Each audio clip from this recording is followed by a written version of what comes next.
Well, welcome to this session on leveraging AI for climate resilient agriculture. My name is Graham Wright, the Group Managing Director of MSC Microsave Consulting. The Climate Resilient Agriculture Working Group of the CIFAR Alliance highlights the importance of digital technology in the world's efforts to improve the livelihood and resilience of smallholder farmers. And AI promises to be a key part of this. So I'm really delighted to have a panel of two of the leading AI-enabled technology providers for agriculture, Pratik from Kisan AI and Kunal of Cropin. Now, before we get into the discussion, which is going to be amazing, I'm sure, let's remind ourselves of just how climate change is already affecting the livelihoods of smallholder farmers across the globe. Bear with me and I'll share some slides, if I may.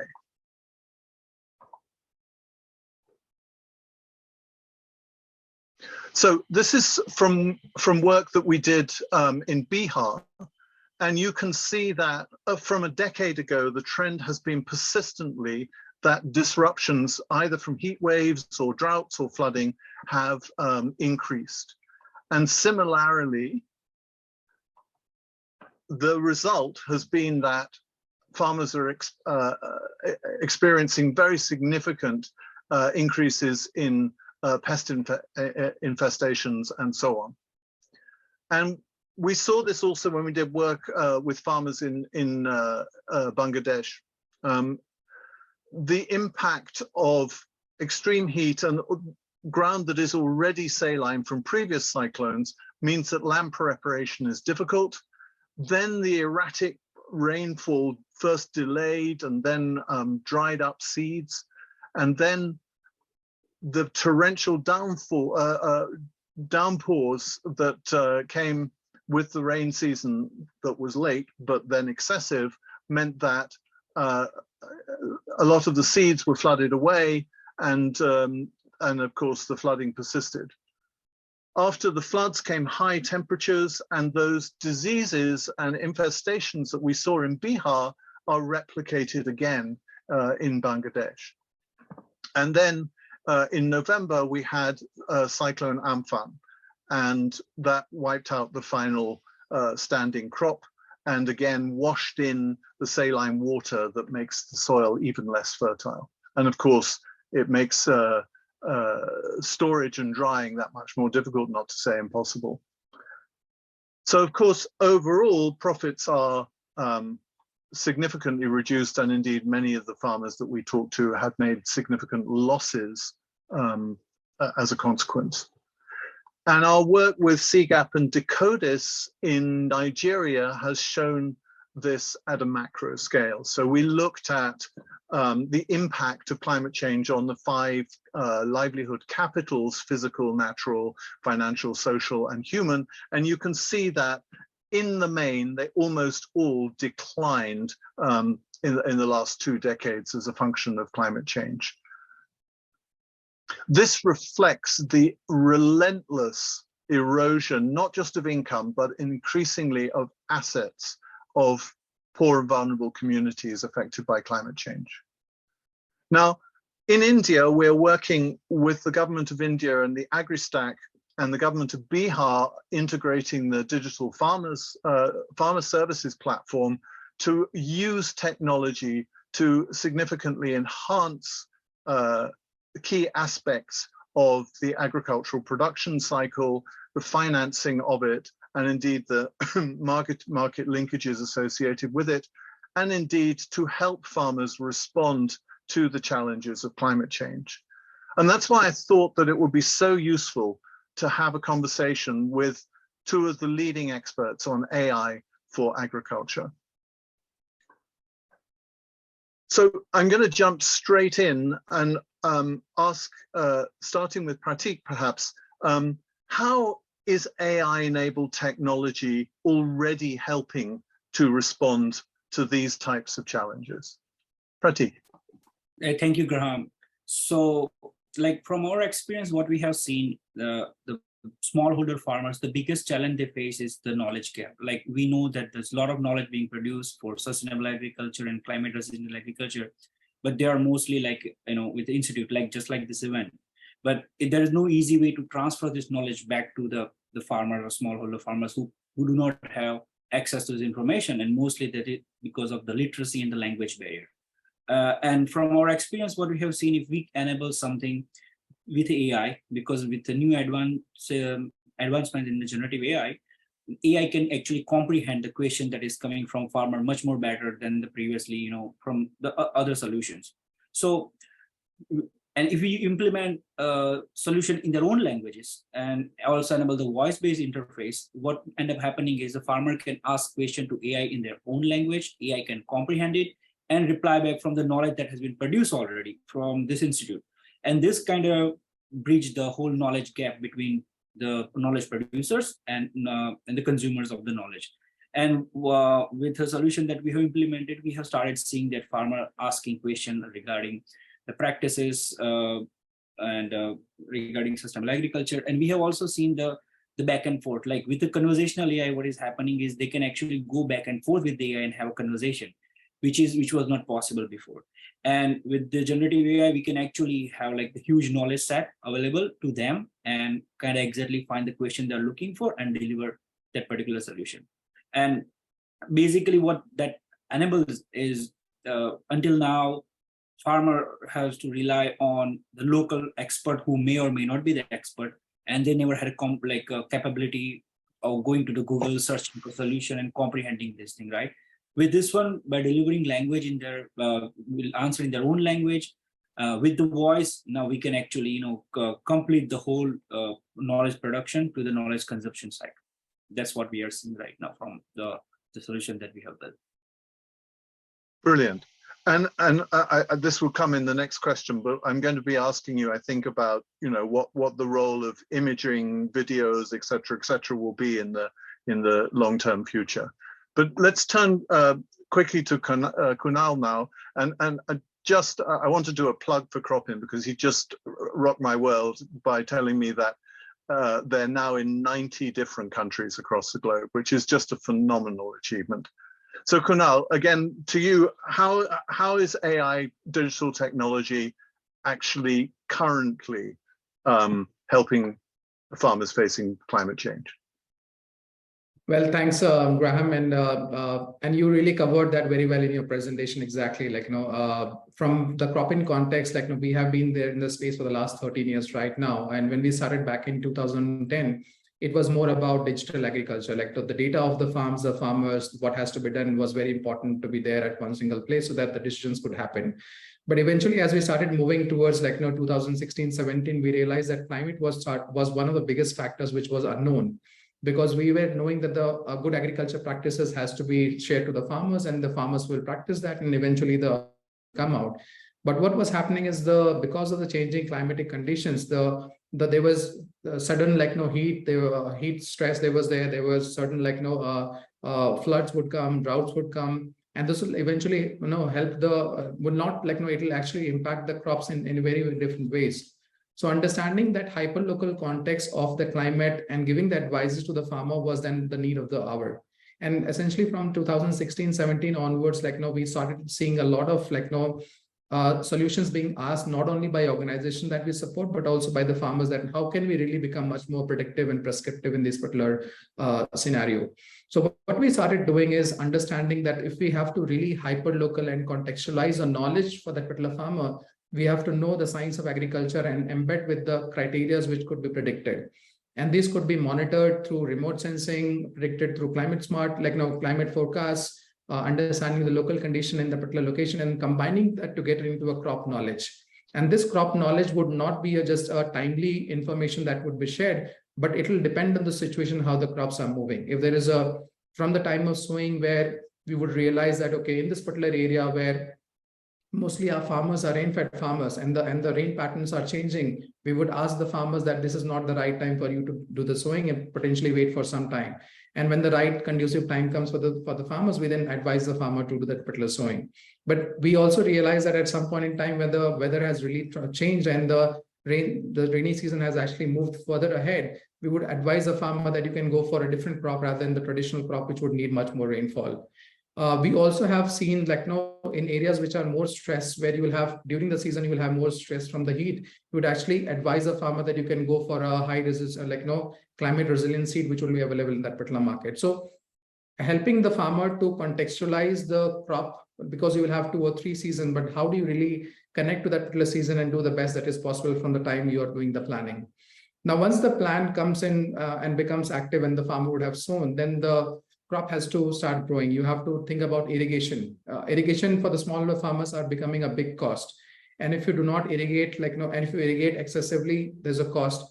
If you are not able to irrigate, then the stress will be there in that particular farm. And that also is a factor of the crop, when the crop would need that particular irrigation, and the forthcoming weather condition, whether there is a certain rainfall available or there is a high stress because of temperature. You analyze those conditions and say this crop will need this much irrigation at this point in time, and do not over irrigate or under irrigate. So this will help you in terms of optimizing your irrigation when you are practicing, and that when the optimal irrigation is happening to the crop will also give you the maximum output in that particular manner. And we are seeing these AI-based models, when it becomes much more predictive, is actually also helping you reduce the water consumption, which is a focus of a lot of organizations that we are working with.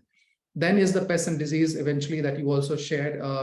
Cropping patterns are changing, heat stresses are changing, humidity is a very important factor for pest and disease. And when we realize that in a certain location for that particular crop, in that particular stage of the crop, the situation is conducive for that particular pest and disease to attack, which is again a factor of your historical weather over the period of 7 to 10 days, forthcoming weather conditions, and then you combine it together with the crop knowledge and say, in this vegetative stage of the crop, this particular pest will come and attack. And then you contextualize that to the particular location and then build that knowledge and provide it to the farmer. So you then are able to predict pests and diseases in advance, advise that particular farmer so that he can actually take care of that particular crop much in advance so that the losses is reduced. And eventually moving towards, as you go towards, and even in the pests and disease, if you see it's not just the farmer which is benefiting from AI. The agrochemical companies which were traditionally just pushing their products in the market, now they're able to build products, innovate products, put that at the right time so that if there is a need in the market, their products are available to solve that. So we are seeing the industry coming together along with the needs of the farmers to solve that particular problem that might arise. And eventually, moving towards the harvest side, and you rightly said, when we were working in Bihar as well with one of the World Bank funded projects, we realized that at the time of harvesting, there was a strong wind that was forecasted, and the crops were still up there in the fields. We advised the farmers that if you can actually harvest them early, then you will be able to solve a lot of that. Some of the farmers harvested and some of them did not. And then when the farmers realized that no, it was the right advisory to be taken, eventually we saw that the next year onwards, the adoption of our advisories increased. So giving the right context at the right time to the farmer and making them much more advanced in taking decisions it's something that AI can really build at scale.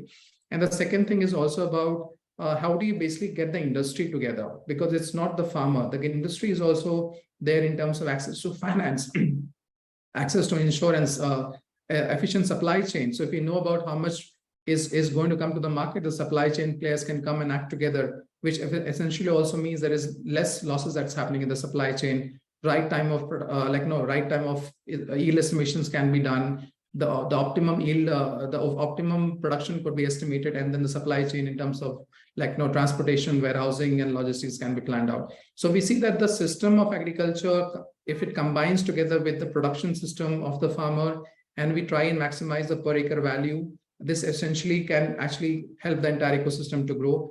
And again, coming back to the point of every single farmer is unique, every single farm is unique, and to look at that particular thing in a very unique manner, digital and AI is the way forward, and that's what we are trying to support as well. Brilliant, and that's a really good summary. And I'm left thinking, 2 or 3 things as a function of that. I mean, the first obviously is, as you concluded with, the importance of localization, and my team are working with Dr. Pratik, looking at, taking his outstanding voice-enabled systems from India, where he's got 100% coverage, into Bangladesh. You would think with West Bengal, same language should be easy, but of course, the climatic conditions and the local requirements and realities are different in Bangladesh from West Bengal, and so there's some learning and some localization that needs to happen there. And indeed, within Bangladesh, there's a whole series of very different agro-eco systems and zones that, again, have very different requirements. I think the other thing that I find very interesting when listening to this is that challenge that we hear time and time again about how do we persuade farmers that this very high sophisticated technology is valuable. And as you say, when you have something that is sort of proof of concept for them, that makes a huge, huge difference. One of the things that we've been working on with the Climate Resilient Agriculture Working Group of CIFAR is the diffusion of innovation, because there's so much outstanding technology already available out there. But if you look at uptake and usage in Africa, like something like 13% of smallholder farmers in Africa, farmers in Africa have logged on to or enrolled in digital technology for agriculture, and only 5% of them are actually using it in any way or form. And that's awful. So that, to me, is one of the big challenges, is how do we overcome that trust barrier and enable smallholder farmers to leverage the outstanding digital technologies that are already out there. So that sort of leads to the next question that I was going to ask you both. And let me turn to Kunal first, and then Pratik, I will come back to you afterwards. We've heard about what AI is already doing. Let's look 5 years, 10 years down the track. How will it have evolved, and what will AI-enabled digital technology be able to do in the near-term future? Let's start with you, Kunal. So I think it's the hyperlocal precision is a big problem itself to be solved. There are several, like in our platform, we are talking about 10,000 varieties, 500 plus crops that we are monitoring, supporting. But getting to the hyperlocal context of the understanding the crop knowledge, how it is, what are the practices that is being followed, and how we can give the recommendation based on that. So how do you build that knowledge together? I think that's where the world will move towards in the next 5 years using AI. And when we talk about generative AI, it will actually further also help you in terms of scaling up that particular innovation. The challenge of AI has always been the data availability for you to fine tune your model, make it very hyperlocal and specific. But I think these newer generation solutions that we have, it will actually help us in terms of shortcutting that entire process of getting to the context, increasing your accuracy and going to the farmers. Because essentially if the accuracies are lower, then the benefit is not there for the farmers, and they will eventually drop taking your service. And that's very important. In fact, in our experience in the previous projects as well, again, coming to Bihar context, we saw that the uptake of the advisories started from year 1 as 40%, year 2 as 68%, and year 3 as 82%. And the second thing is also about the services has to be enabled through an ecosystem. You have the VRPs, the LRPs, the local players who are working at the grassroots level. How do you really enable them and then the farmers together so that the transparent information can be passed to all of them? So I think in the next 5 years, getting the AI also to all the stakeholders which can impact together in transforming will be very, very important as well. The other context would be about precision agriculture at scale. When we are talking about how will AI transform, I think mostly when we talk about context in Asia and Africa, the biggest challenge of climate change is going to happen in this particular region. Food security is always a big challenge that we see across in Africa. So in fact, in a couple of countries that we are seeing in Africa right now, they are having food shortages and they want to assess what is the food situation right now. So using AI, remote sensing technologies, we can forecast the crops of what's going in, for example, maize in Kenya, because that's the most important crop, so that the policymakers and the government can decide whether they have to import this season or not. In fact, in Kenya, they are also investing in fertilizer subsidies so that they can provide fertilizers to the farmers so that they can use it for growing maize, and eventually the production will grow. But can we also, and actually they also would like to have a correlation about whether the fertilizers have actually improved the yields or not, because if that's not happening, then the entire investment is going on waste. So in the future, we'll be able to see plans that will be built based on forecasts and current systems using AI and large area assessments, as well as at a very hyper local level, you can actually go and help the farmers as well.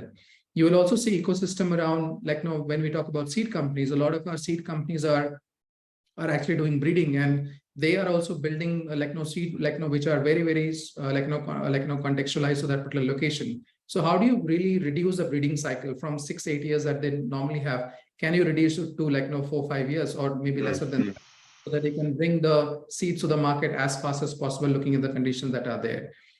We can also build a very strong, resilient supply chain. Essentially, in developing parts of the world, forecasts about crops are not available unless it hits the market. And there are a couple of crops which will actually get damaged in this particular transition unless the markets are ready to absorb them. So if you can have a clear forecast about these crops, how they are growing, when they'll be harvested, how much volume will come out, then the entire supply chain can be planned about where to put the infrastructure. For example, if the government is putting up a warehouse, or a private sector is coming and doing that, they'll have exactly the location about where to put and how to use that in a maximum capacity.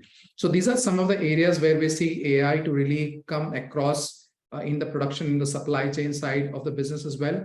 But unlocking the other part of also looking at financing, because we are seeing innovative financing happening in this particular space. And we know that the climate is going to be acting as a challenge across the sector. How do you still embed climate challenges in your models and then help you them to bring the finance? Insurance of crops can be also modified depending on the climate risks that are there. So these are some of the areas where we see a lot of action happening on AI in the coming years.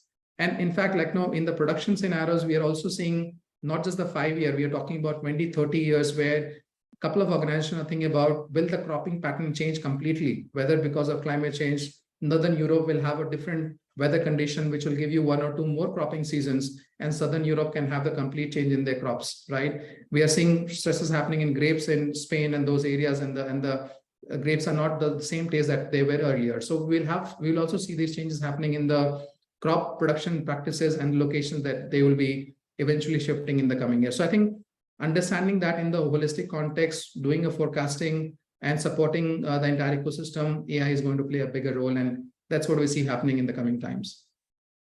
Brilliant. Yeah, no, that makes a lot of sense. And I think that this long-term climate forecasting will be also fortified. And that has, as you say, is going to be really important. We're already seeing, for example, the cocoa production belt around Ivory Coast and Ghana coming under severe stress, and that will change. And so the question will then become, so what do farmers currently producing cocoa, what are they going to do in the future?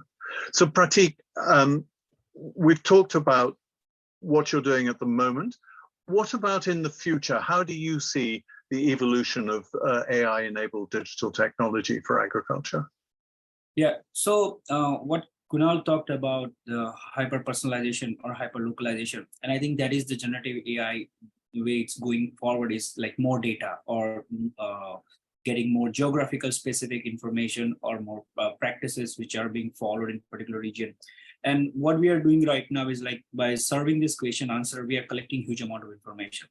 And this information actually helping us to better fine tune the models in future. Now, that will enable, right now it's a general purpose fine tune model, but later on what we want to do is have a different models for not different adapters for different farmers or different regions. So then we can actually start even giving personalized information. And the second thing is multimodal thing. The multimodal right now we see textual information, the images, the videos, and also a lot of sense information. Actually going to start kind of creating better comprehension and high level abstraction of the information. Right now, all the models in AI are mostly a single model. So either you're doing weather prediction or crop predictions or market price prediction, but how they are related to each other. Can you actually comprehend higher abstraction from that, how they are related to each other?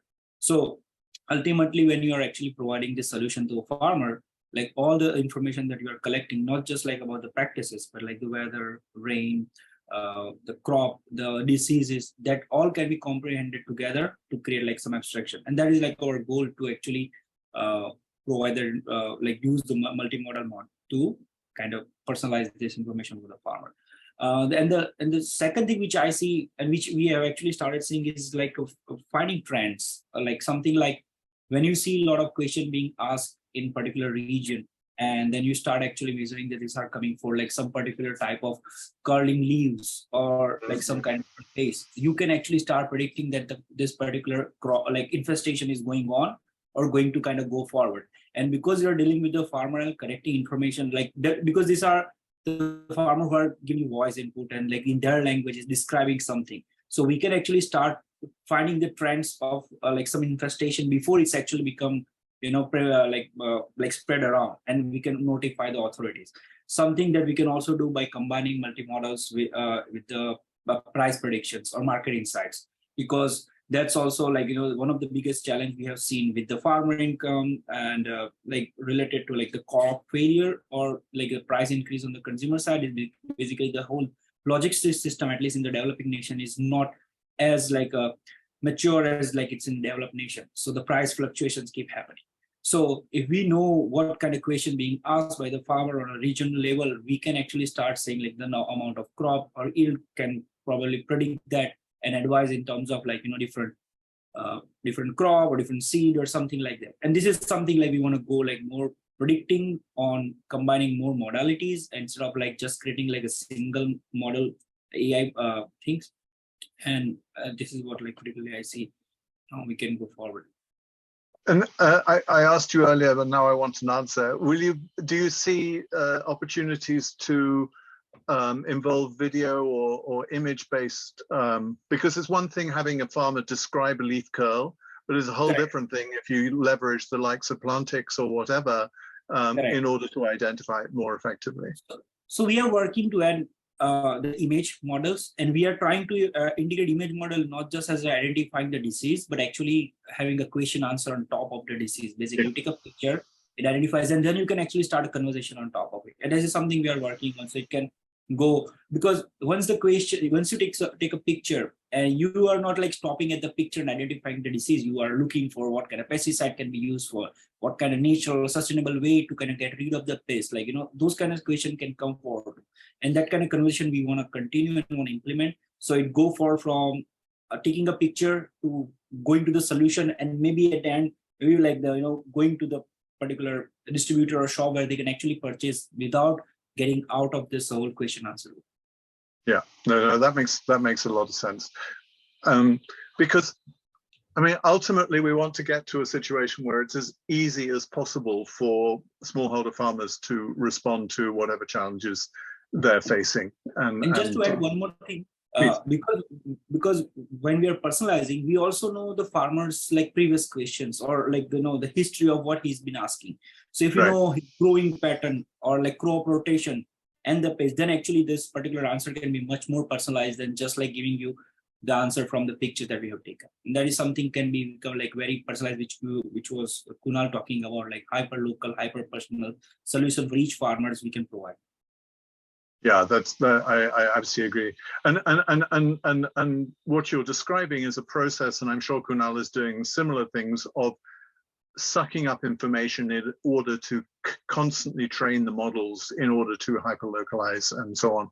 And one of the challenges that we've been working on a little bit in Bihar is looking at soil health, because that isn't something that you can do from remote sensing and so on. So I think that finding ways of incorporating soil health into this analysis is really important as well. So look, we're nearly at time. We have literally 1.5 minutes. So I'm going to ask you each for your ultimate 30-second pearl of wisdom before we close. Pratik, let's start with you. So for me, AI is enabling something which was not possible before, like going to in the hand of the farmer, where they can actually now become part of the ecosystem and not just something that is happening on the business level, and something they can actually like become like something that can now actually start comprehending them, instead of like just like, you know, giving advisory without like, you know, exploring things. And this is something which I see like the new wave of generative AI can enable them to become partners in the like the whole developing ecosystem. Perfect. Kunal, your 30-second pearl of wisdom. Yeah, so I think from our perspective, I think every institution should embrace AI and the power of AI in transforming the way they are doing business in agriculture. It could be from the government, public sector, to development institutions, to private sectors, to banks, insurance, and all of them. this is the way forward. And especially if they can leverage these solutions, they can take these services to the smallholder farmers, which is much needing services. And when you're working with the smallholder farmers, it's all about how do you hyperlocal your services to them, contextualize that to the need of the farmer, and then serve them in the best way possible. Technology, digital, and AI is a way forward for serving that particular need. And when we're talking about 540 million farmers globally, there's no other way than using technology and AI. So we are looking forward to the next future of AI and solving these problems. Brilliant. Well, thank you both very, very much. And I would exhort everyone to join the Climate Resilient Agriculture Virtual Breakfast Club that you can find on LinkedIn. And we run webinars on a monthly basis. And we look forward to solving this problem. Thank you all so much. Bye-bye now.